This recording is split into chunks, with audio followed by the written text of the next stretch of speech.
সেখানে বাংলা ভাষা রক্ষার জন্যে যে মানুষগুলো প্রাণ দিয়েছিল, যার থেকে এই 21শে ফেব্রুয়ারির দিনটা সূত্রপাত, আমরা সেই দিনটাকে সেলিব্রেট করছি। সেই ভাষা শহীদদের সবাই তো ছিল বাঙালি মুসলমান। আজকে রফিক, বরকত, জব্বার, সালাম এবং শফিউর এরা প্রত্যেকেই মুসলমান। তারা কি মুসলমান বলে তারা রক্ত দিয়েছিল? না, তারা বাঙালি বলে তারা রক্ত দিয়েছিল, বাংলা ভাষা রক্ষার জন্য তারা রক্ত দিয়েছিল। আবার হিন্দুদের অনেকে রক্ত দিয়েছি, বরাক উপত্যকায় যে বাংলা ভাষার আন্দোলন হয়েছিল সেখানে বাঙালি হিন্দুরা তারা রক্ত দিয়েছিল।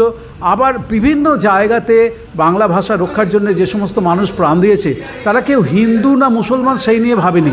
তারা সবাই একটাই কথা ভেবেছে যে আমরা বাঙালি এবং আমাদের বাংলা ভাষা একটা ধ্বংসের সন্ধিক্ষণে রয়েছে এবং তার থেকে বাঁচাতে গেলে আমাদেরকে আত্মত্যাগ করতে হবে। যে ঠিক যেমন স্বাধীনতা সংগ্রামে ক্ষুদিরাম প্রফুল্ল চাকি, বাঘাযতীন কানাই সত্যেন, বিনয় বাদল দীনেশ, লীলা, তারপরে তোমার কল্পনা, সন্ধ্যা, প্রীতিলতা, সূর্য সেন